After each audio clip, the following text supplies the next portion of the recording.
Hello, folks, and welcome to yet another episode of the Video Game Choo Choo Podcast. I'm your host, John. With me tonight is Michael. Yep. And Ryan. Hi. I don't know why I talk like that, but I'm here now, so that's cool. And it's just three of us this week. You know, we're gonna make it a nice, easy edit for Niall. So don't worry about that.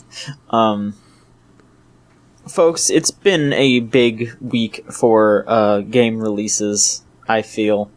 You know, a lot of people are finally getting their teeth into the big stuff. Some other big stuff is coming out. Mm-hmm. It's crazy. It's fucking nuts. It's wild.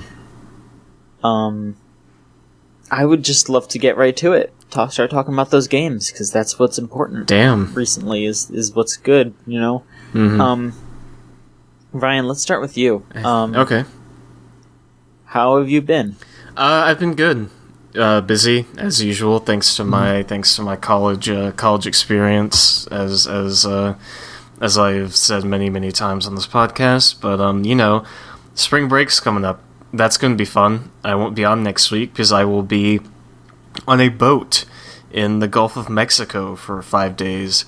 So while y'all are in here talking about games, I'm going to be talking about games too, but the games I'll be talking about will be like shuffleboard on the deck and bingo and gambling on the boat. I guess boats have casinos. That's kind of weird. Seems like a bad idea, but you know, that's cool. A bad idea? Well, bad idea for the person who is gambling. I mean, Sure. I feel as though for some reason a cruise ship gives me the impression that it's like regular gambling is kind of rigged already, but this feels like double rigged in a way. Like I don't quite know how to describe it. Like I would not go onto a Carnival cruise ship with a case full of Ben Franklin's and be like, sign me up. I'm here to clean out this Carnival cruise liner, you know? It just doesn't. I don't understand like gambling as a vacation. Sure. Like you spend all this money, like, oh, I saved up all this money, $300 flight to Vegas, this nice hotel room, spend all this money, I'm going to have to go out and eat and drink and party, and then also I'm going to sit down for like 2 hours and just hand them my money. Well, the thing about that is, as somebody who has been to Vegas, like actually before I could even gamble, and who has also, you know, gambled since turning 21, there's something to it, especially as a Vegas vacation. I don't think you really. I mean, I'm sure there are people who go just to gamble, but typically when you're out there, there's a lot of other things to kind of occupy yourself with, like strip clubs. And yeah, right? Yeah, exactly. I don't know. The Pawn Stars thing, you know, you remember those guys? The Pawn Stars strip club? Yeah, they like come out and they're all wearing like vintage brassieres like from the 1800s. And every time they take off a piece of clothing, they like hold it up and they go, the fine stitching was hand done, the leather from goat's milk, and they give you the whole rundown. And then you try to tip them, they're like, no, I don't think I can do that.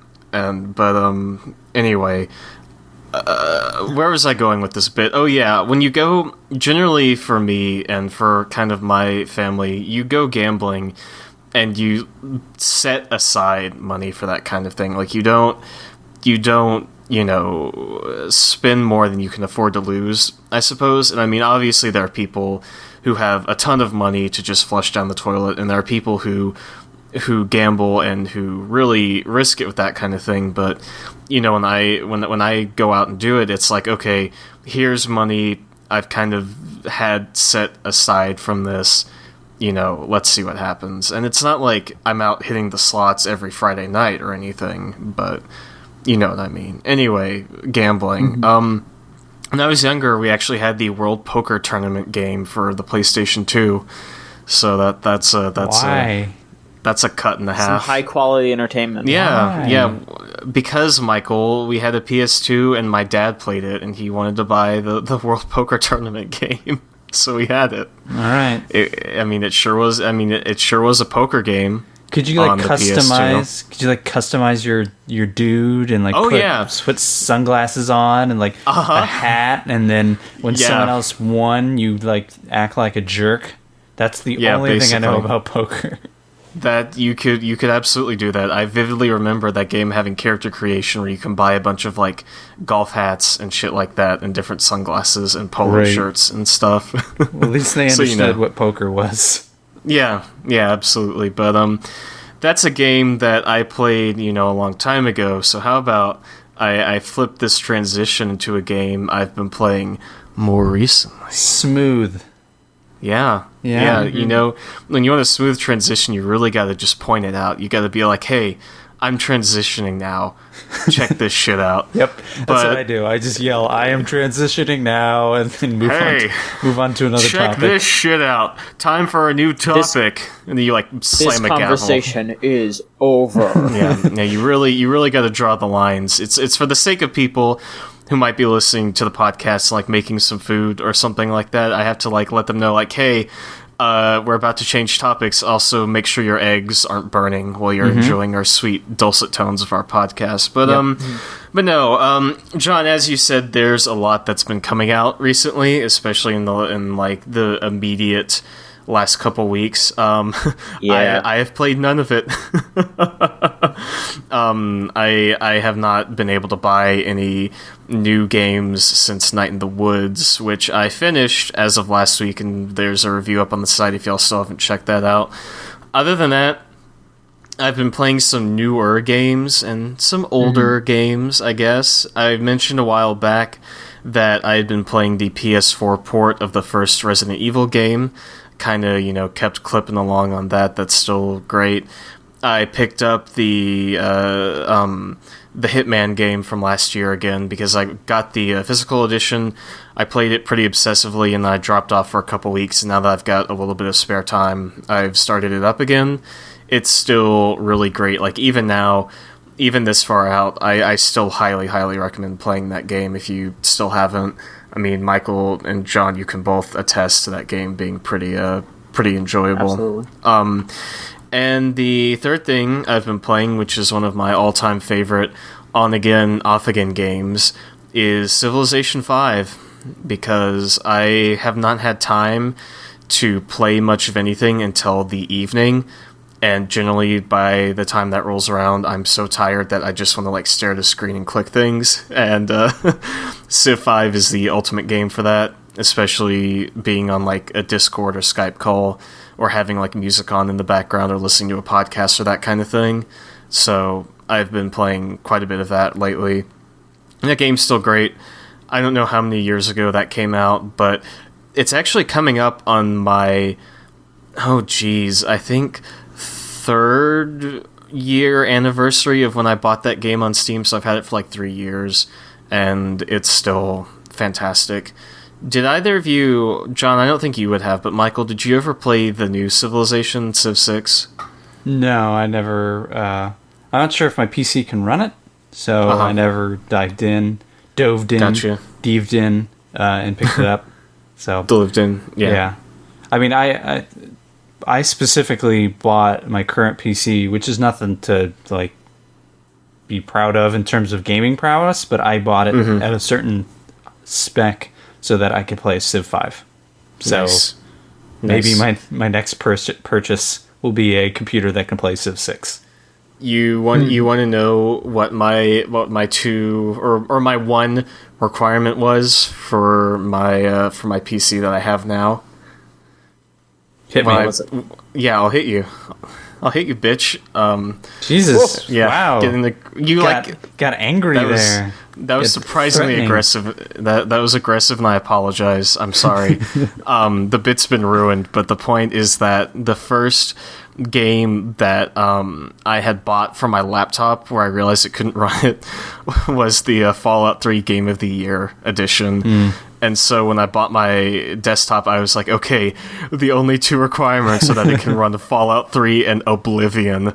So, not exactly the highest bar to clear, but nonetheless, this computer has served me well for 5 5, maybe 6 years at this point. I'll be honest, Ryan. I would be surprised. I'm a little surprised that your computer can run Fallout, because mine can't. Really? And it's mostly just because Fallout has such like weird, fucked up. Yeah. Like I can't run that or like GTA 4, and it's just because both of those games have like such weird recommendations. Fucking requirements. Specs. Yeah. Requirements. Yeah. Yeah, I can run GTA 4 on this computer. It's a little framey in places, but it's not horrible.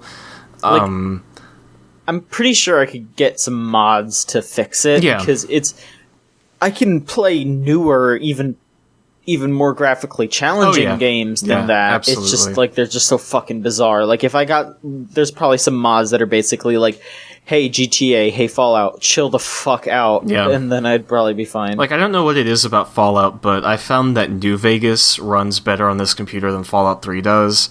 That also doesn't surprise me because it's Bethesda.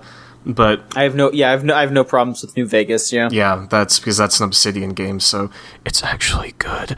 The one thing my computer couldn't run was like Resident Evil 4, and you run that game like the HD release for PC. You run that game through like, can I run it? The website, and it's like 94% of people like can't run that game on PC for like some reason.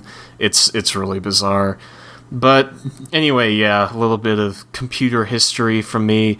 These days, I mostly just use my computer for more, like, Steam indie games and stuff like that. I still play through New Vegas, like, about once a year at this point. But, good times. That's basically been me this last week. I haven't been able, like I said, to get anything too new. Coming up this month, though, I'm getting the Danganronpa HD collection for PS4, which John, I know you love, so I'll be reporting on that by the end of the month. And I also have Persona 5 pre-ordered, which is in April. But the only other game I'm really dying to play right now is Nier. But John, I think you've got some things to say about that, so I'll go ahead and let you take us on a journey to our next topic. We'll talk about Nier in the near future. Ooh, that's a good one. Michael, would you like to discuss what games you've been playing? Sure. First off, how are you? I'm all right. How are you? I'm trying to be legitimate here, okay? I know. I'm glad that you're doing well. I've yelled at you enough for not asking me how my week was. I know. Just please. What have I been doing? It's been like a kind of, in the spare time that I've had, and I feel like I've been really busy the last couple weeks, even though I don't, like, if I think about it, I don't know if my schedule's been more busy or if I've just felt more busy. I don't know, that's weird to think about. I decided to, a little while ago, I wanted to check out Star Wars Rebels because I watched Star Wars Clone Wars and liked it, and then I did that, I don't know, probably well over a year ago. I finally worked my way through that series. So I finally decided I should check out this Rebels show. It's the same guy who made it, Dave Filoni. It's like a lot of the same creators, a lot of the same voice actors, just different time set and whatnot. And as I was checking that out, I was like, I should read some Star Wars comics. And this is just like a dark spiral to go down. Just terrible. That's just and then I just I should read other comics. What happened in Civil War? What happened in Secret Wars? No. Mm-hmm. What about Thor Ragnarok? Just fool. bring it all on. So I've been doing that. I started the Civil War stuff, and I've been reading. I don't even know what they're called. I think one series is called Jedi Council, and the other series is just Knights of the Old Republic, Star Wars comics. The Star Wars, it's just impossible to explain the storyline. At least Marvel, you can say Civil War, and people get what that story's about, vaguely at least. Star Wars, it's just okay, it's before the movies because it's 4,000 years before the movies, but it's before the games, but it's before, and none of this really matters anymore because they threw it all out. Anyways, like, it's impossible to explain to like someone who just doesn't understand, like, who's never heard of this stuff. So we'll see if my Star Wars like addiction rears up again, because every now and again that just rears its ugly head. And that's been about it. It's in that and video games. Which games have you been playing? I finished, in like a whirlwind haze in my head, I finally finished Horizon. Nice. That was a pretty scary couple of days. I was playing that a lot in my spare time I had. I would come into my room and just turn on my PS4 before I did anything else. Mm-hmm. So yeah, I have played. I have beaten Horizon. I've completed quite a few of the side tasks and missions. There's a review on the site if you want to see my full thoughts. All of my thoughts in full. They're just there. It's just a lot of it's just me falling asleep on the keyboard, the same word repeating. That game's great. That game's still great. I think I said a little bit about it last week. That game's still terrific. It probably goes on a little too long, but the story really, it has a beginning and it has a finish. It doesn't feel like, even Mass Effect and Halo and, name another massive gaming franchise that has that is story based. None of them feel like they ever finish. This one did.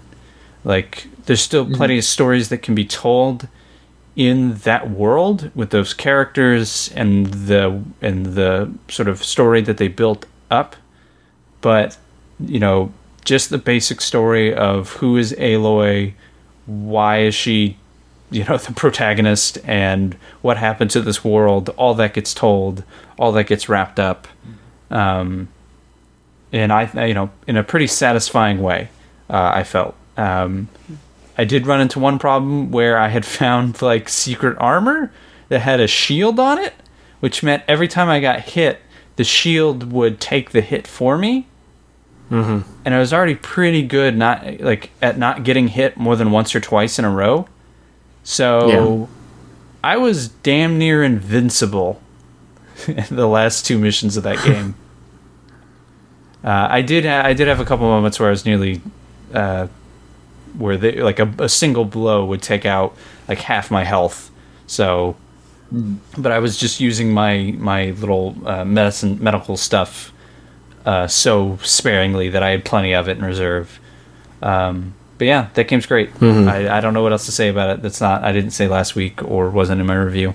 So that's been it. Mm-hmm. That and a little bit of Overwatch. I'm hoping they update the console with that new character soon so I can try her out. Yeah. Or try the robot out. Does she control the robot? Are you playing as her playing the robot? Or are you playing the robot? You're playing as the robot. So the robot has its own like AI and personality. Oh, okay. So she doesn't control the robot at all. The robot is like she took like a guard robot from Numbani and like gave it a personality and upgraded it. Okay. Yeah. So I'm a robot. Mm-hmm. Yes. All right. Well, I want to play as that robot. Me too. Yeah, I got so sick of hunting robots. Now I want to be one. Yeah, that's how it goes. That's been it. I think after Horizon, it was like, how about I don't touch video games for a little while. So. But I rest my poor thumbs for a little while. Yeah, my wrists, my shoulders, my back. Yeah, some long playing sessions to finish that game off. Is that it? That's it. Okay. Take it away. So as for moi, so I would just like to say, because these are really the only two games that I played the past week, so I'd like to give a big personal shout out to Robin, who sent me 2 games from through an Amazon wish list thing. Mm-hmm. So again, thank you so much, Robin. This is very nice of you to do that, and it's helping the chooch a little bit, I guess, in your own way. I can only thank Robin for one of those games because the other one features dragon piss. I'll get to that right now. So I'll talk about the older game first because I got like a Yoko Taro 1-2 punch. Because the first game that I played was Drakengard 3, and then I got Nier Automata. So I'll talk about Drakengard first. I really appreciate that I got to play Drakengard 3 before I played Nier, because there's just like this groundwork sort of thing where it's like Nier Automata is definitely like what I feel like Yoko Taro wanted to do for years. Like, this is something that he's been wanting to do, like a game that actually plays well. Because Drakengard has some really neat ideas with combat, and the weapon system, and the basic story beats. Pissing. And pissing. So I should explain. Drakengard, it's a character action game where you play as this extremely angry lady who is just pissed as shit and wants to kill all of her sisters. So she goes around with her dragon, who was originally this badass dragon named Michael, but we got reincarnated as a little baby dragon named Mikhail. What? And Mikhail is like kind of a bungling oaf, and he gets scared and pees himself, and he doesn't like to kill anybody, and he's just like a little baby. So the lady's name is Zero, and all of her sisters are named 5, 4, 3, 2, and 1. Boy. So you go around killing your sisters. And every time you kill your sister, you basically steal their boyfriend and fuck them. And that's how you get them over to your side. This game sounds great. What? When does the dragon pissing on people? When does that start? It doesn't piss on people, but the game literally starts, like, I was not expecting it. When I turned on my PS3, when I started that game, I forgot that I had my TV set loud. So one of the first thing that happens while they're showing the Square Enix logo, Mikhail goes, Zero, can I go behind a bush? I really need to pee. And it was so fucking loud, and I was like, what the fuck is going on? I heard that as it happened and didn't know what to do. And I didn't know if I should yell at John and be like, yo, dude, your piss fantasy, I can hear it. Or should I be quiet and not kink shame him? Like, what do I do here? So I posted it, I tweeted about it. I was so fucking embarrassed. I had no idea that was gonna happen, but I mean, that entire game is basically all that. Like, they're each disciple, who are the guys that you basically bring under your wing, they're all fucking horn dogs, and they don't shut up about it. So honestly, that is something that could very well be a huge turnoff if you can't just kind of laugh it off. There are two of the three disciples literally just talk about fucking pretty much nonstop. One of them is he gets off on getting abused. So you'll be in the desert and he'll just be like, "Oh, it's so hot." And then there's one character. His name's Orta or something. I don't remember his name, but he looks like an old man, but he's actually 22, and he just looks old because he fucked so much that he got his body aged. Holy shit. Yeah. In his character description, it literally states that he's got a big dick. That's the kind of game that you're dealing with, Drakengard 3. Okay. But the combat is a pretty solid, character action game that has some issues where, the camera doesn't want to work, some of the enemies will bug out. The game didn't really have too great of a budget. Sure. But it has, I don't know if I want to say it has heart, because it doesn't. There's this, it's pretty dour. It's you have to play through it 4 times to get to the real ending, but thankfully you don't have to play the whole game. You just have to go from certain spots. But you have to do a lot of stuff to get the real endings. But that's how I think all of Yoko Taro's games are. At the very least, Drakengard 3, Nier, and I guess Nier Automata are all like that. So I only got the first ending so far. I'll go back and 100% finish it once I'm done with Nier. How long of a game is Drakengard, would you say? It's a It's a solid length. Like, I would say probably around, like... Well, I don't know. It's kind of hard to say because, I mean, I only finished the first playthrough. Oh, yeah. And that took me like 9 hours. Okay, so not super long for one playthrough. But yeah, I mean, it's presented as kind of an RPG. Uh-huh. So Are you for before you go into Nier Automata? Are you meant to? I read through Rose's piece, which is up now on the website, about the original Nier, about how she repeated it multiple times. Like, clearly, you're meant to play this more than once. Does it get quicker? Does it get easier? Does it are you just repeating the game again 9 hours and playing it slightly differently? No, you, like, things change because it's supposed to be different timelines. Oh. So, for example, in Drakengard, it skips you to a certain chapter, but then the forest is, like, instead of being a lush forest, for some reason the forest is dying, so you have to find out why it's like that and how the timeline changed and all that stuff. So it changes, and it's not from the beginning. Okay, so you're kind of... Is that with all his games? Is Nier Automata like that? I haven't gotten far enough to see that, but there are multiple endings. I have gotten a couple of endings, but so far they've all been joke endings, which is pretty funny. Great. But I'll talk about that in a second. Okay. But yeah, no, I if you're interested in Yoko Taro's work, I would say Drakengard 3 is a good place to start because it's a bit lighter in tone than the other games, even though it is pretty dour. Uh-huh. Like, that's saying something.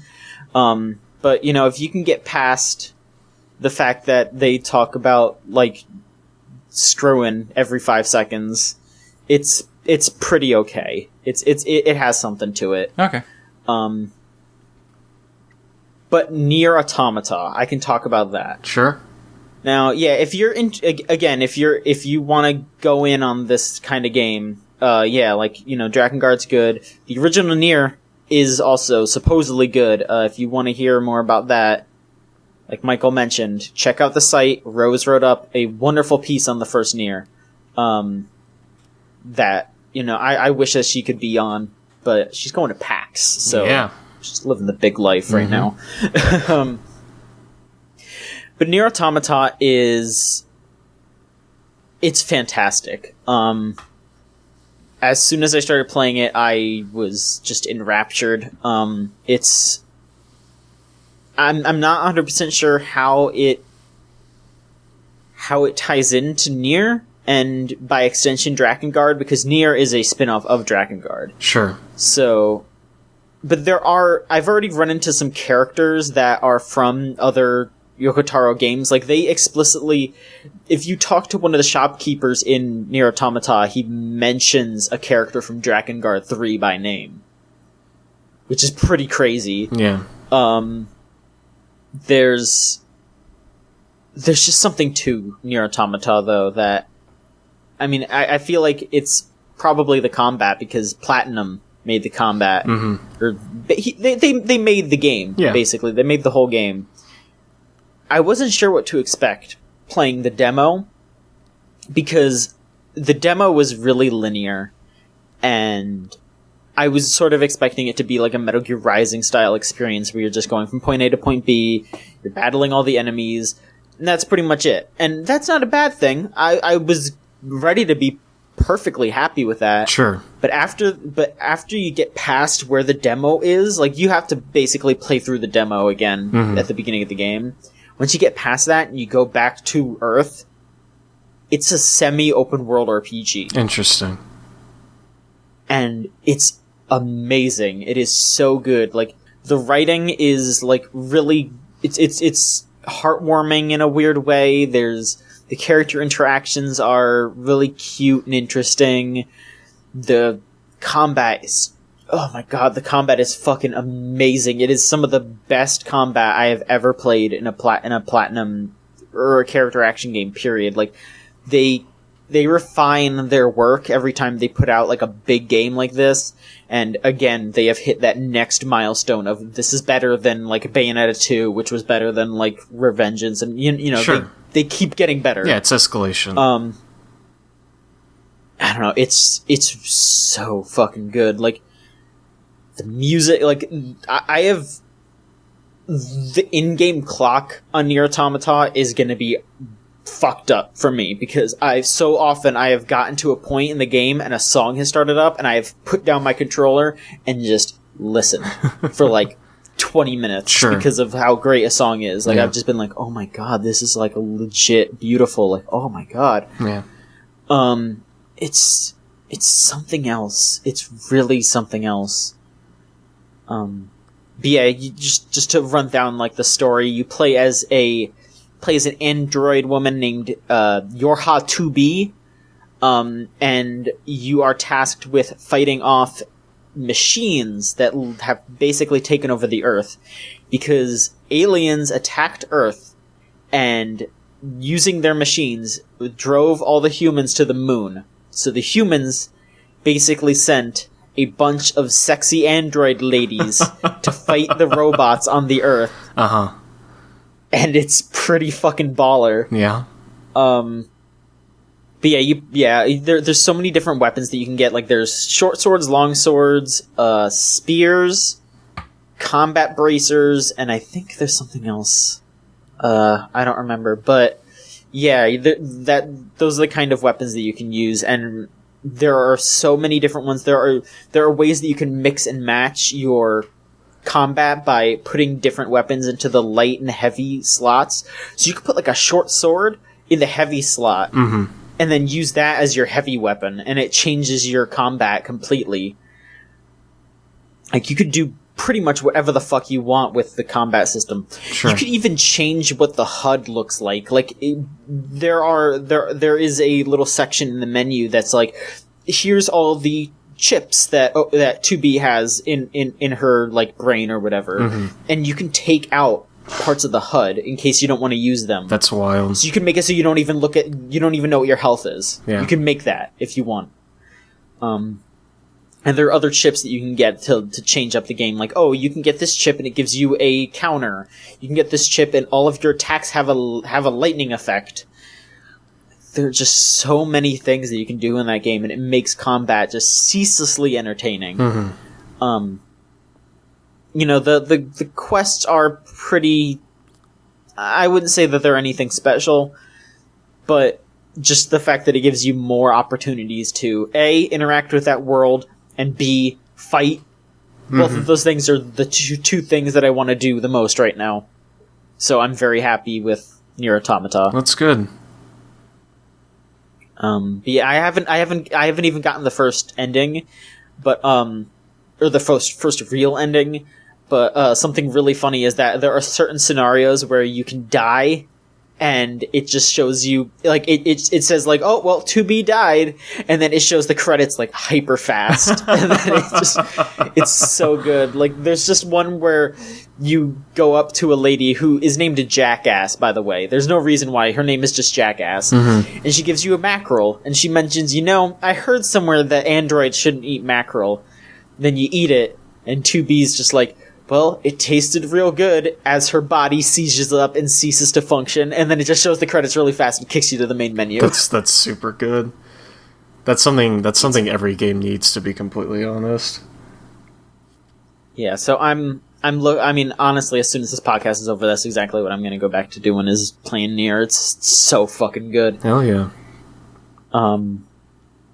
And before anyone asks, at least from what I can tell so far, you don't need to know anything about Nier. Like, there are characters, there are situations that will make more sense if you played that game, but it's definitely not necessary. So I would recommend it to anyone who gives a shit about Platinum games, or anyone who just feels like seeing a bunch of cute robots being cute. Hell yeah. Sounds like my kind of joint. So let's move on to news. Michael, would you like to start? I can start the news. Thank you. Yeah, sure. Like that Nintendo company, they released a thing called the Switch. That's right, they did. Yeah. How's that doing? It's doing all right, apparently. So yeah, last week, right before the podcast, a couple days before Nintendo released the Switch, and pretty much anybody who wasn't like obsessed with Zelda was wondering how it was going to do, because Wii U was, despite being a quality machine, lackluster hardware in terms of like specs, but with great games, is a failure. Like 13 million units, I think it's like 13.6, is a failure. And the Wii was not. So how would the Switch fare? There have been a smattering of reports of sales coming out after the weekend. Some of these sales are pretty much just the first few days. I don't think any of these sales really take into account this week. I think they just take into account the weekend, Friday, Saturday, Sunday. So that'll give you an idea how well it's doing at launch, if the launch was healthy, if it was big, if it was lackluster. And pretty much in Japan, North America, France, the UK, and in Australia, it has either set some sort of record of like fastest selling Nintendo console, or has come close to it, competed with the Wii in almost all of those territories. Same goes with Zelda. Zelda is selling really well, which was another big question, because you might think, well, even if the Switch fails, Zelda will sell well. But remember, the Wii U has like no install base.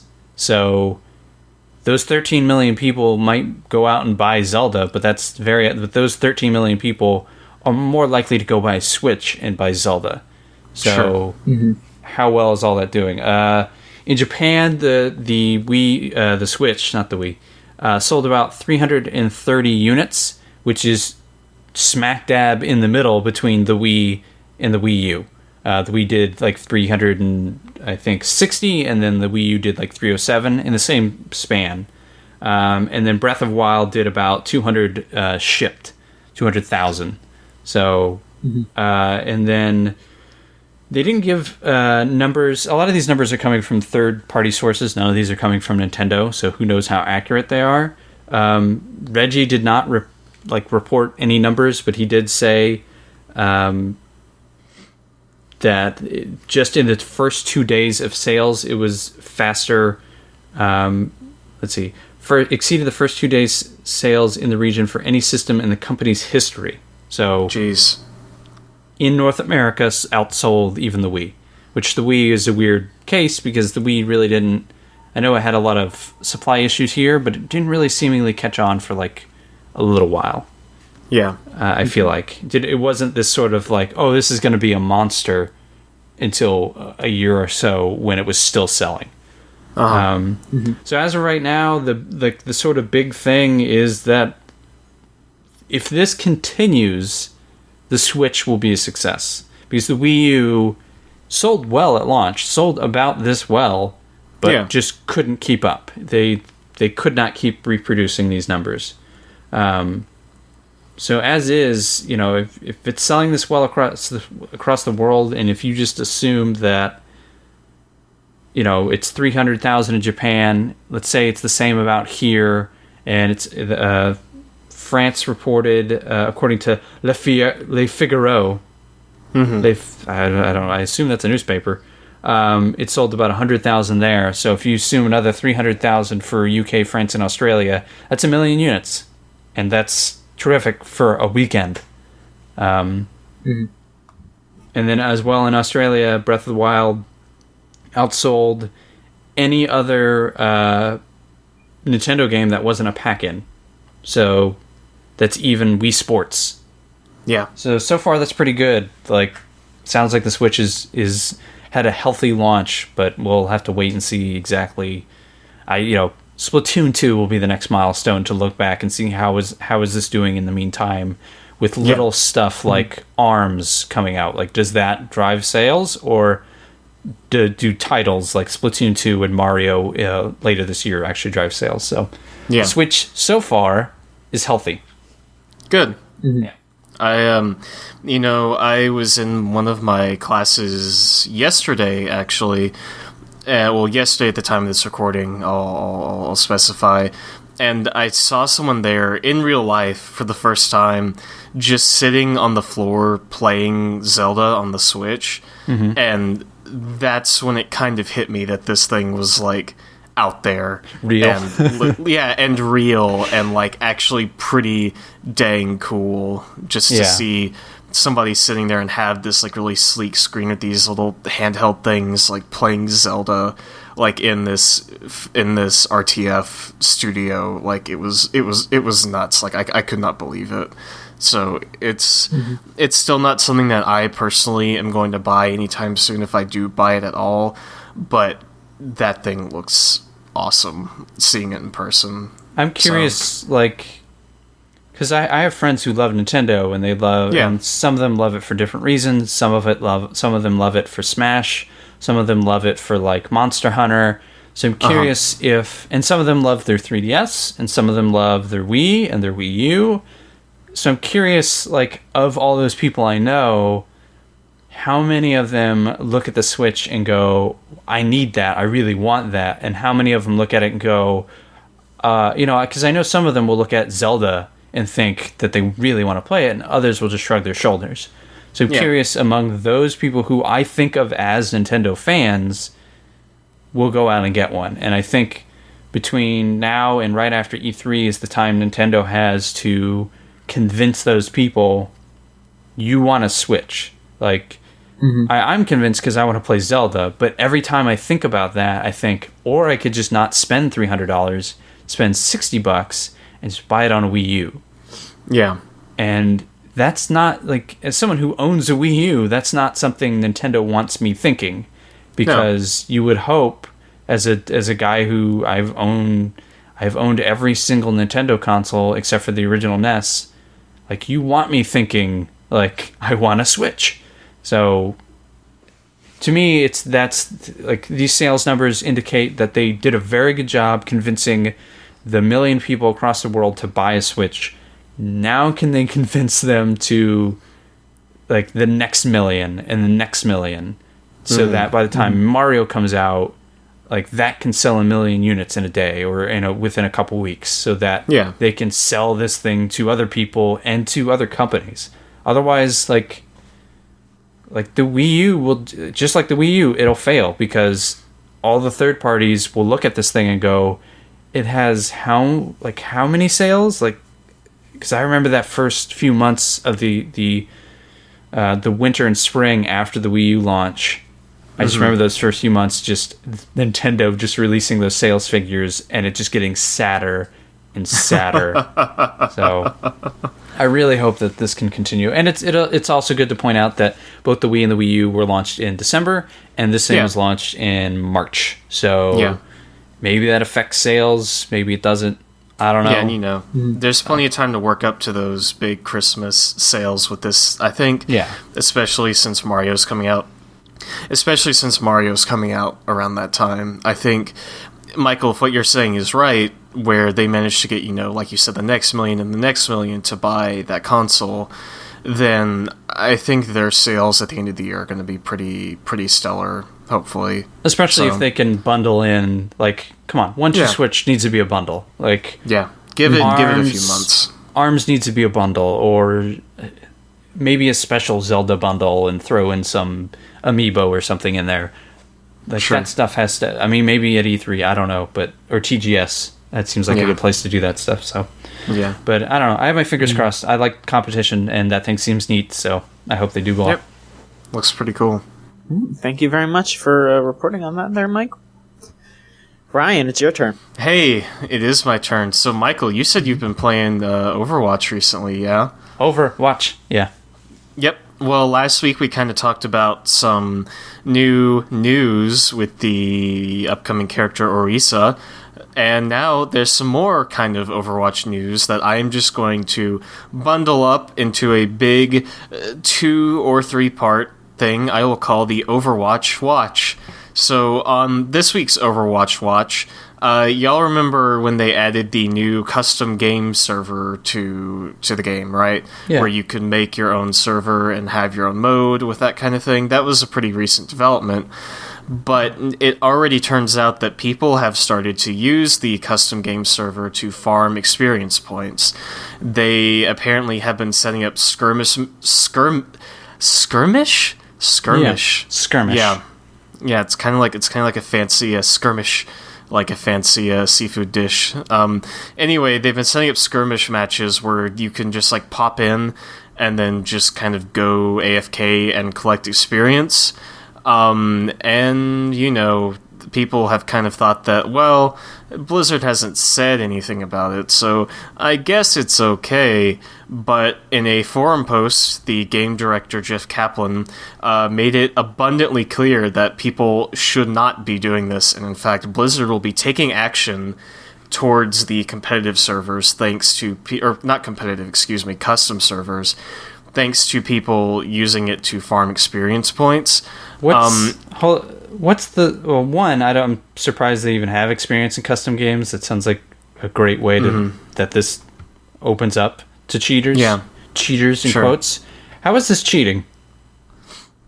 Well, I don't have the details of it, but I'm assuming that what is happening is they are setting up skirmish matches with with some kind of time limit on it, or just like no real objective. John, were you gonna say something? Yeah. I was just gonna say, like there's so many like options in the server browser that you could set up pretty much anything, and like no respawn time limit or anything. So you just constantly coming back from the dead, and you're never like you know. If I were to do that... automatically winning matches and stuff like that. If I were to do that and win and level up, I get a loot box. That loot box contains only cosmetic items. Uh-huh. So how is this cheating? It's not cheating. It's because you're basically getting unlimited loot boxes, and Blizzard doesn't want you to have unlimited loot boxes. Because that's where they make their money. The language that Jeff Kaplan uses is, quote, abusing and exploiting custom game modes. I mean, I get it. In my opinion, they should they should figure a way to fix this, or patch the XP out of custom games, not punish people for using something they put in there. That would be like saying, like, no throws in fighting games.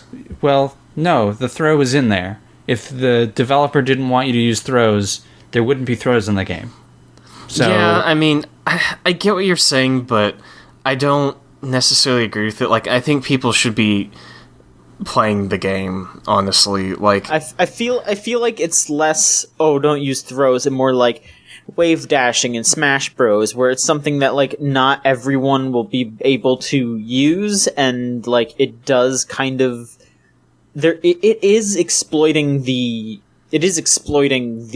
game in a sense. But who does it hurt? But it hurts Blizzard, and Blizzard should fix it and not punish people. They should just be like, well, that was on us, and just patch it and be done. I agree. Like, there's no reason for them to be like, well, fuck you for using what we screwed up with. Sure. It's not like they're using any outside stuff. It's not like they're actively hurting other players. Like, unless you're going into that room, you're not even going to interact with them other than like running into them in other games and seeing their cosmetics. Ooh, like like I don't know. I understand that Blizzard wants to protect its economy, and they have a right to as a business. But if you buy that game and that ability is in there, like, why are you punished for using it? Like, it's exploiting it, but so were like glitches in Halo multiplayer that caused the big fucking huge Halo Man figure to appear in the map. But people did that, and they never patched that out because it was dope. Like, if Blizzard is so worried about this running rampant or affecting the economy or becoming like a known exploit that a bunch of people use, patch it out. Yeah. Like, and if that hurts other people, then that's your fault for making it that way. Like, so they've already started to kind of work on getting rid of it. Their first move is that They said anybody who makes a custom game that, quote, encourages players to gain experience while inactive, you'll risk having your account banned. If you join any game mode with the intent of gaining experience while being inactive, you risk having your account banned, etc., etc. So they call this a quote unquote escalation plan, which sounds like they're about to like hit the nuclear button on this game. So their first kind of action that they've taken against this is the skirmish mode in custom games is no longer going to reward experience, and they have implemented an AFK timer, which will boot people, without getting experience, which they've done, which is already existent in the main mode of the game, I might add. So I don't know why that wasn't a thing already. And then their kind of ultimate solution to this, if people keep finding ways around it, is just to turn off experience in custom games completely, which is probably something that should have been done from the get-go, to be completely honest. But that's neither here nor there. And then at the end of this forum post, Kaplan kind of encourages people to snitch on other people who are making these creative custom games. Here, let me read his quote here. So I'm going to ask for some help from the vast majority of you who are simply playing the game and having fun and not abusing it. Please report those who are creating custom games with the intention of gaining experience while remaining inactive. If you select someone's custom game, you get 3 options: spectate, join, and report. These options exist on all 3 platforms. Use the report feature. It works. So not only are they trying to flush these people who are exploiting this out of the system completely, they are now encouraging people to report them to Blizzard so they can get rid of them more effectively. And that's the first part of the Overwatch update. The second part has more to do with the game's PTR, and some people will probably find this interesting. As y'all may remember, or maybe not, recently they put in some patches, they put in some nerfs to the PTR. A lot of people got up in arms because Ana, the healer sniper character, got some pretty significant nerfs. Her rifle was changed from like 80 to 60, and her grenade was changed from 60 to 30 and heals like half as much as well, and people were not happy about that. So they went back and they reverted the grenade, and then they put the rifle back at 80. But there are also just some kind of interesting kind of minor changes. For example, Zenyatta's orbs no longer have a spread on them.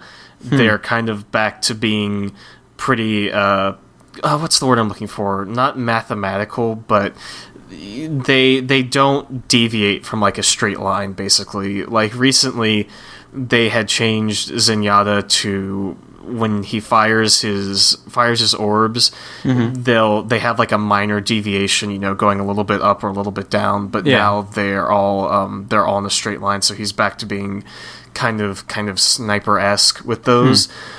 In addition, they changed his Orb of Discord. You can no longer target enemies through walls or barriers with that. You have to be, like, basically in view of them. And maybe my favorite change here, which really kind of helps this character's competitive viability, is they have changed Sombra, so whenever she has hacked a health pack on the map, it will be visible to teammates through walls and barriers. You'll be able to see it. So that's kind of cool. Really smart. Yeah.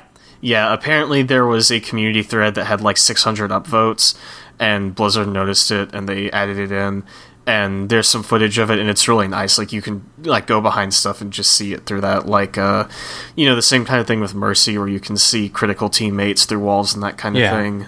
Or Widowmaker's vision thingy. Ult. Ult. Yeah, they're so that's really cool. That for me is kind of the biggest or most important change in this, because I don't really play Ana, but I like Sombra quite a bit, and anything that kind of increases her, I guess, team function, I suppose, is really neat. I like her a lot as an offensive character, but as a team player, until now, she really didn't have too much going for her, I feel like. But this really helps with that. I think. And, still no word on exactly when the new hero, Orisa, is going to be in the game. I think considering the regular time on those is about a week and a half, she'll probably be in within the next few days or so, but, don't take that as fact. They're also already kind of nerfing and tweaking her. They shortened her magazine on her weapon from 200 to 150, and her ultimate needs like 15% more charge than it did previously. So, just a bunch of hot tips and tweaks on Overwatch for this last week. Blizzard does not want you getting free loot boxes, and they are not nerfing Ana as much as people thought she was. So, yep, that's your Overwatch watch for the week of March 9th, 2017, and I'll keep a watch on the Overwatch watch, and you should check your watch to watch out for the Overwatch watch next time. You need to stop. Please stop. I'm sorry. I beg you. I'll cease. I beg you. I will cease. Okay. Thank you. All right. So you know how people keep making video game movies and they all fucking suck and nobody likes them? They keep trying, because what was the last video game movie? Resident Assassin's Evil, Creed. the final chapter. Oh yeah, that's right. Yeah. Yeah, but what was Resident Evil just kind of stuck around like a bad itch. A good itch. I feel like Assassin's Creed was the curse. last new someone trying to attain new ground in the video game movie space. If you want to go by stuff that's like a new franchise, then Assassin's Creed's the most recent. So if you recall that a lot of people are still claiming to be making these movies, a couple more have I forget if I mentioned this last week, so I'll just mention it again. Square Enix seems to be like really throwing their hat into the ring for a couple of these. So the first one they announced was a Sleeping Dogs movie, starring Donnie Yen. You'll know him from Rogue One. That sounds kind of tight, honestly. I'd see that. I love Ip Man. So and they also announced they just recently announced a Just Cause movie starring Jason Momoa, who you may know as Aquaman from Justice League, and I guess he was in the Batman v Superman movie. Yeah. Briefly. He's also in Game of Thrones. Yeah. Also briefly in Game of Thrones. Yeah. The director is Brad Payton, who directed that San Andreas movie and Journey to the Mysterious Island, and he's also directing another Dwayne Johnson vehicle, Rampage, like the video game Rampage, the one with the giant giant monsters. That's another video game thing. The writer is John Colley, who wrote Happy Feet and Master and Commander: The Far Side of the World. Sure. So, like, a lot of these movies get announced and then just kind of, like, sit in development for ages. But Square Enix actually has an okay record of getting these movies out. Like, they have made a few Hitman movies. And they're doing a new Tomb Raider movie based on, like, the reboot game, and that's already shooting. Wow. So, these movies might actually happen, and at the very least, I'm interested in what they could do with Sleeping Dogs. Like, Donnie Yen is really good casting, at least. But I don't know. Just Cause seems like really weird because that game is so fucking. It's just about blowing shit up. Like I get it. It's fun to watch dumb shit in a movie. Yeah. And I'm sure that they can come up with something, but I kind of doubt that they're gonna want to be true to the game. So it's gonna be like, oh well, here's this shitty plot that nobody cared about because you don't have to care about a plot in a game where you're just blowing up tankers. I don't know where you get the true to the game part, because like Assassin's Creed, from what I heard about that film, that just like twisted everything and just took everything that was about like just even simple stuff like in the Animus you lay down, it's like, no, Michael Fassbender has to stand up and do the moves himself. Like, I don't know. I I see a lot of people thinking this stuff won't get made. And it wouldn't shock me if like 90% of these films don't get made, because you're not dealing with a dude who wrote a script and then a studio who said, let's do this, and then went out and got a director and started casting. You're dealing with an IP owned by a company going to another company saying, let's go find somebody who will write this script. Now we both have to agree on it. Now we have to go find another scriptwriter to clean this up. Like, it's you're adding another cook in the kitchen. So it's hard to say like how much this stuff will go forward, but attaching like big names is usually a good start. But it also just means that those names read the script and said, okay, I'll do it. But it's not necessarily meaning that like a Sleeping Dogs movie could come out and Donnie Yen could be nowhere near it. Like, you could just be like, yeah, I backed out when the director backed out. Like, it's not for sure, but those are the like first good signs that those might happen.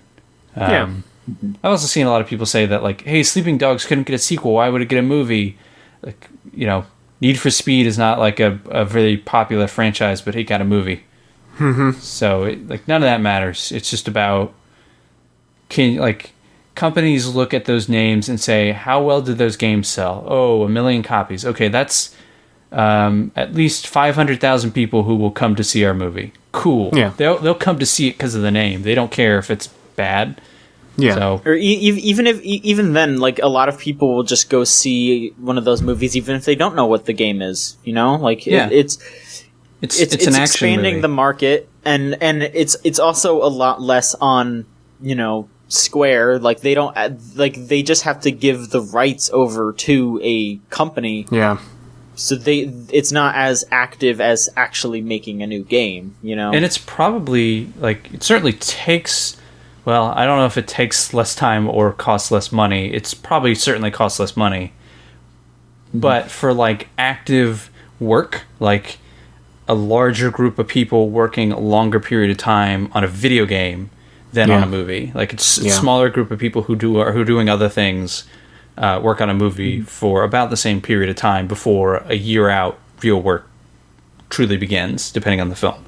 So, and like you said, if a Sleeping Dogs movie does pretty well, maybe a Sleeping Dogs 2 could come out. And when you're co-marketing something like that, you're actually ending up saving money. Like, if Need for Speed had done really well, then maybe you could make a Need for Speed 2 movie and have plenty of time to make a Need for Speed game, even if they're a year apart, 6 months apart. It doesn't matter, because it's on somebody's mind, and now you're somewhat co-marketing, Yeah. So it's little things that businesses can think about and can invest in that could benefit them. Yeah. And I feel like there's this sense when video game movies get made that once the company, kind of signs the rights away, then they're pretty hands-off, which I feel like is the case in some instances. But Michael, you talk about co-marketing. Back in January, I was in a Taco Bell, and there was an advertisement on for Resident Evil 7 on one of the TVs. And at the end of the Resident Evil 7 trailer, they had tacked on a stinger go see Resident Evil Final Chapter in theaters now. So even if those video game movies turn out to be pretty shitty, the companies who make them absolutely still invest themselves in the marketing and the promotion of that kind of stuff. Totally. So, and the weird stories you hear about how even games that have nothing to do with video games will report, or movies that have nothing to do with video games will report their income, how much money they make. They can shuffle things around so that it makes it seem like, oh, we made a ton more money than we really did, or more nefariously, they tend to oh, we lost money. It's no, but at the box office you made double. It's no. This company made this much. They didn't make any money, and it's all to protect taxes and stuff. So those extra deals can sometimes turn out to yield a lot more money, and then they can say, oh, well, it didn't do that well, and we don't have to touch this franchise anymore. Movies are fucking, fucking weird sometimes. Yeah, they're messed up. All right. Thanks for the movie talk, boys. It's How what about I we move on to questions? It's what I have a degree in. Yeah, it's interesting. We're the movie talk let's move on to boys. questions. Yep. There you go. Let's move on to questions. Questions Michael? like these. I'm physically holding the questions in my hand. Ooh, you planned ahead. Release them. Release them? I don't want no. It's my laptop. I don't want to drop it. It'll be like Pandora's box. He'll drop them, and then all these questions will just go screaming out into the world. And It's like that scene in We're not ready. Ghostbusters. All the ghosts come out. Basically. You can send questions to podcast@videogamechoochoo.com, or you can go over to videogamechoochoo.tumblr.com/ask. And your questions will sound like these questions, but like different words, maybe longer, maybe shorter, and maybe your name won't be anonymous. If your name isn't anonymous, I like you just a little bit more. Wow. Anonymous asks, how many Switch games can John stand to put in his mouth? Well, First of you're all, welcome to buy... before you get into it, how big is your mouth? I could not tell you. Oh. Can you fit the Jigglypuff amiibo into your mouth, John? I think so. Okay. So not too bad. Pretty standard size then.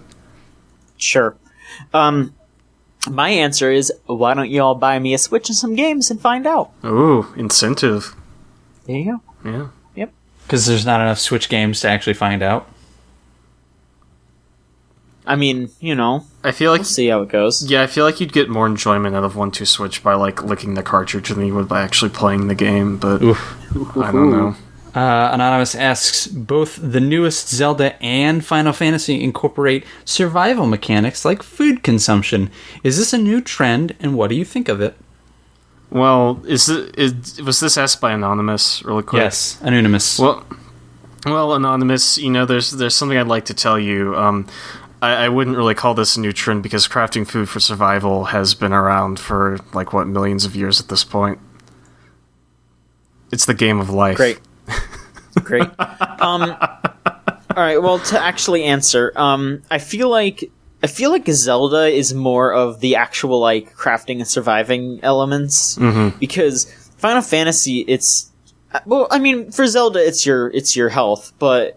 as well, but for Final Fantasy, it's purely just health stuff. It's not like it's buffs. You have to eat at this. Yeah, it's all buffs and stuff. It's not like telling you need to eat right now. But with Zelda, I haven't played Zelda, so please correct me if I'm wrong. But I'm pretty sure it's more like, you have to eat when you're hurt, but you also have to eat at times too. You also have to eat, I think, in Zelda to get through certain areas because you have to eat something warm while you're going through the mountains or else you'll freeze to death. I think there's stuff like that. Yeah. I don't think I think this is not a new necessarily as isolated trend. I think this is incorporated with a larger trend of open world games. Mm-hmm. And then those open world games are taking just bits and pieces from other open world games that have started to do this because of the popular crafting genres. I don't think it's necessarily in and of itself a part of a trend. I think it is crafting and survival is certainly its own genre now, but I don't think this is a part of I don't think you would see every open world game suddenly forcing you to make a good meal every 12 hours. Yeah. It's the Garfield game. You gotta make a good meal every 12 hours. The Garfield survival crafting game. That's enough. Please. Let us survive. Anonymous asks another Zelda question. Breath of the Wild reinvents the formula of a relatively stagnant series in such a drastic manner. What other properties need a similar overhaul? All of the other Nintendo games. Yeah, pretty much. I think we had a discussion about this in a Skype or Discord call or something, talking about bringing old Nintendo properties to the Switch and that kind of thing. Yeah. I don't know if it'll ever happen, but I'd love to see a new, 3D Metroid game that's like Metroid Prime, but kind of shakes things up a bit for the new generation. that would be fantastic, but I don't think we're ever going to get another Metroid Prime game. Well, obviously not a Metroid Prime game, but a good 3D Metroid game for, like, the rest of linear time, so... Would you say Project M, like, changed the formula? I never played it. I think it changed... Other M. Project M is that Smash Bros. Thing. It did change the formula a little bit, but it was not for the better. So, okay. But it, like, you know, it was an attempt, at least, I guess. Kind of, yeah. It didn't go very well, though, so... John, any ideas? I mean, any thoughts? I mean, I've come up with, like, some dumb ideas for, like, reboots, per se, not just, like, shaking up the formula. Like, I think that an Ice Climbers game that's, like, basically a Banjo-Kazooie pastiche would be really good, where you're just, like, learning new abilities and collecting items on all these different mountains and stuff. Like, I think that would be a really cool idea, you know, like doing all kinds of like tandem abilities and shit. Like just like a classic like 3D platformer as the Ice Climbers would be really cute. How about Yarn Ice Climbers? Sure, you know, yeah, have good feel make it. Yeah. But no, I mean, I don't know. That's the kind of thing where like I would, if you had told me like, oh, they're making a Zelda for the Switch and it's going to be different, I would have come up with a bunch of other things before. Hey, it's got survival elements and it's also a little tiny. It's got like crafting and shit like that. Like I would have been like, really? They're going with that? And then I also would have been even more surprised if you told me about that and then we're like, oh yeah, also it kind of works. It's not as bad as you think. You're pretty much describing my exact feelings from the announcement of Zelda, hearing what Zelda was at E3, all the way to its launch. You were describing the arc of my feelings. So it's a little hard to like nail down exactly what I would want because it's like Zelda was so out of left field that I was just like, oh, okay, so, you know, I don't know, like, you look at other games in the Nintendo franchises, and it's like, you know, they keep making good ones, but we'll see what they do. Make that F-Zero side-scrolling beat-em-up like I've been wanting for years. Like, Captain Falcon is a fucking 90s side-scrolling beat-em-up character, like, tell me I'm wrong. He'd be in fucking Streets of Rage like that. I personally don't think Nintendo's strong suit is reinvention because they suck at it.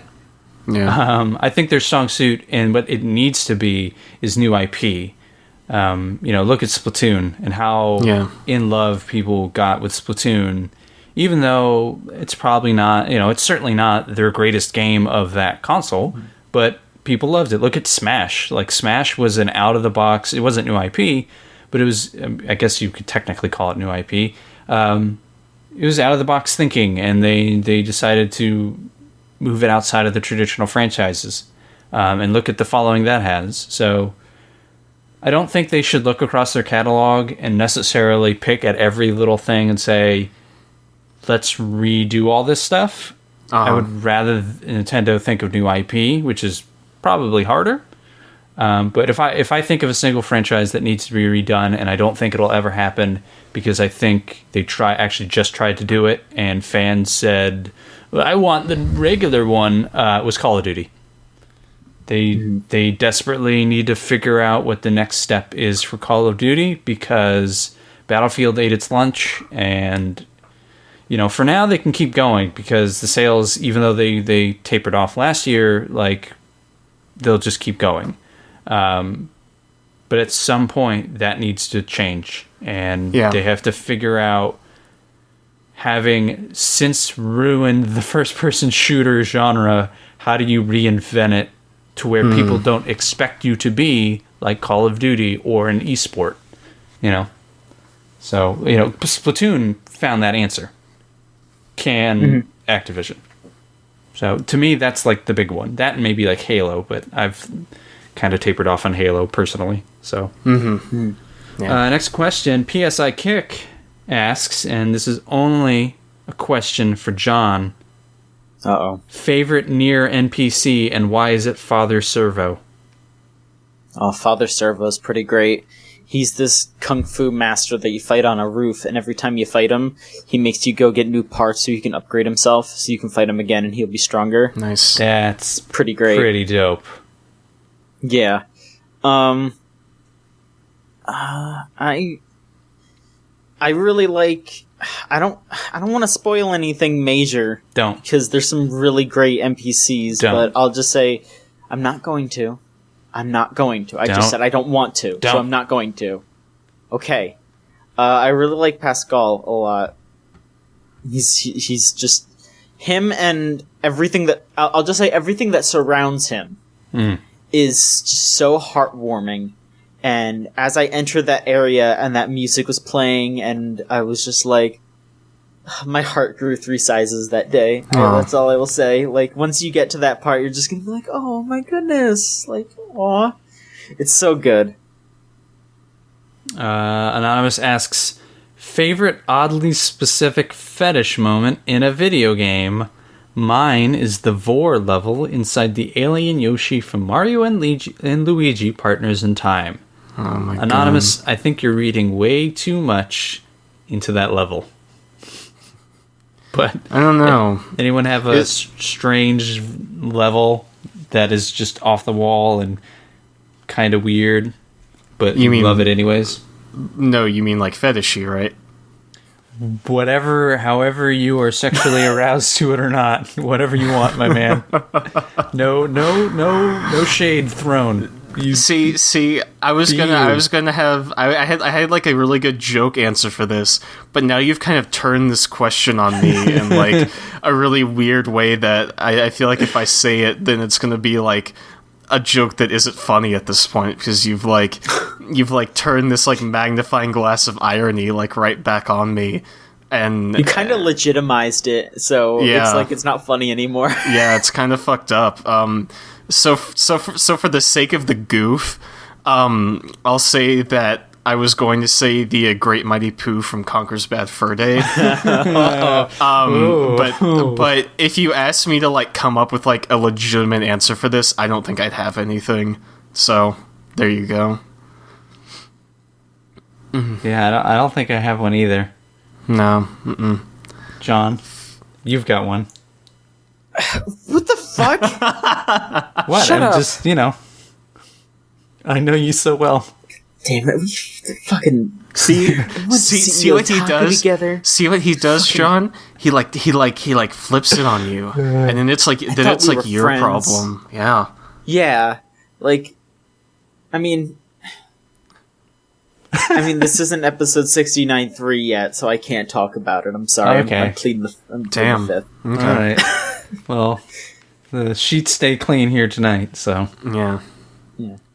Anonymous asks, favorite Goosebumps book? Ooh. These are, Mamma Mia. there are no transitions to these. Sorry, hold on. I am making a transition. What's your favorite Goosebumps book? Well, let me consult my archives of Goosebump knowledge. Yeah, let me when I was a kid, real quick and look at the covers and try to remember. When I was a kid, I had every original Goosebumps book, like all however many of them there are. I think it's like 64 or maybe like 56 or something like that. Jeez. I had Christmas. Yeah, I had basically maybe more like 46, I think, because he put out once a month. He put out one a month for like 4 years, so I think it's more like 48. But I had all of them, and the ones that stay with me the most, I wouldn't say remember or like favorite. I vividly remember the one that has the pumpkin masks on the cover. Same thing with the haunted masks ones, where it like fuses onto their face, which is probably why I like Halloween 3 so much, the movie, because it's basically that for like a whole film. What else? The 1-800-CREEPS, or whichever one that was called, with the lizard dudes in the phone booth. Yeah, I remember that cover. All I remember are covers. Oh yeah, absolutely. Mm-hmm. Same for me. Like, I remember very vividly the one where it's like piano lessons or murder, where it's just like disembodied hands like playing a piano. Mm-hmm. Like, I feel like that was very instrumental in kind of shaping my aesthetic taste in films and stuff like that. Like, all those covers were fundamental for me as a kid. Like, just the look of them and, like, the atmosphere and the feel. Like, those books are why I like the things I like today, like, no question. So, I don't know, it's hard for me to pick a favorite, but those are definitely the ones I remember. I definitely remember the one where the kid turns into a bee, just because that was weird, and, like, it's kind of taken on this post-irony in the internet age, like, the whole bee thing and all that, but yeah, I don't know. I feel like I should probably stop hogging all the sweet Goosebumps discussion and pass it off to one of y'all. John, you got any? I don't really have any. I didn't read Goosebumps when I was a kid. Sure. I remember the one with the shark on it. I remember one with the purple crocodile, and I remember all the, like, it was like monster something. Monster blood. There was like multiples of those, and those covers always look good. I remember there were certain ones that I found boring, but I liked the cover, so I would start to read it and just like get maybe a quarter of the way through and just put it down. But I would love the cover. I would just love looking at the cover. Oh yeah, those covers are great. Yeah, I would just sit there and think, oh, what could this be about? I guess I could read it. Nah. Yeah. So. Yeah, I feel that. Two more. Oh no, last question. I can count. You can send questions that sound like these questions that I'm holding in my hands to podcast@videogamechoochoo.com, or you can go over to videogamechoochoo.tumblr.com/ask, and you'll sound like good old Shoeless here does. What time of day is your favorite day for the games? I'm sorry, what? What time of the day do you like to play video games? Oh.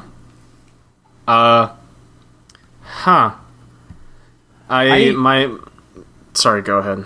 I was just going to say that I usually play later in the day and like sporadically in the afternoon if I have time. But then whenever I have to play a video game, like, and I have the time to do it most of the day, I almost really like waking up and just turning on the console, turning on the TV. It can be a problem, but when Skyrim came out, that was the first thing I did was not put on my glasses. It was not throw back the sheets, go brush my teeth. No, the first thing I did was reach over and turn on and pick up my Xbox 360 controller and hit the button to turn on the console. Then I turned on the TV, then I put on clothes, and then I went and brushed my teeth, and by the time I got back, I had Skyrim at the main menu. Then I would turn on, open up my laptop, sit cross-legged, because my TV was perpendicular to my bed, so I'd sit cross-legged, lean against the wall, and just play. Yeah. But Skyrim was a problem. Skyrim was like 70 hours in a single week. Oh my god. Yeah. Yes. Screened ran a little slow that week. I'm glad you said that, Michael, because I too will play games at pretty much any hour, but I love the wake and bake on playing games, to be completely honest. Like, it's so good. One of my fondest memories of playing a game is when I played the first BioShock for the first time. That was over a spring break, or like at the beginning of a summer vacation. And for like 3 days in a row, I just woke up 8 o'clock, went downstairs, got a muffin, and like went back up and just played BioShock like almost all day. And there's something really liberating about just sitting down first thing in the morning and like playing a game. Is it's like nice to kind of wake up to, I guess, and it's before you have a lot of other things for the day like on your mind, I suppose. But I don't really get a lot of time to do that these days, but I really enjoy playing games like in the morning. So John, I like the afternoon. I like to prepare myself for the day. I like to go get something to eat. I like to relax a little bit. I like to check my sites. And then I'll be like, now that it's time for my games. And then I will enter the digital realm for another day of entertainment. I also this is what I tend to do is like night. Just start at like 8 and then go until it's too sleepy. Thank you, Michael. And thank you all for listening to this show. We have a lot of stuff up on the site for the past week. We have review after review. We have article after article. Michael, you got your Horizon review up. Rose got that near round trip. Yeah, round trip. Yeah. Ryan, you wrote a review of Night in the Woods. Yes. That's been up. It's a good game. Check it out. Yeah, that might have been up for a little bit, but you know what? Go check it out if you haven't. I'll just remind you. Rose will hopefully be reviewing Nier Automata sometime in the future. And, you know, just keep checking the site, because we're always posting new stuff. I got a review code email while this podcast is happening, so... Nice. We should do a video of it. Okay, we'll figure that out. And, y'all, I would like to ask real quick, because I forget to ask this a lot. Go follow us on social media, at VGCC on Twitter, videogamechoochoo.tumblr.com on Tumblr. And if you have access to iTunes, it would be great if you could go on there and rate and review us so you can get more eyeballs on our content. It's probably the most helpful thing that you can do for the podcast. And I mean, if you want to just tell your friends about the site too, you know, we're working on stuff pretty much all the time, so we'll have some new stuff. At least a couple of things every week. And you know that there will be another episode of the Video Game Choo Choo podcast next week. Hell yeah. We'll see you then.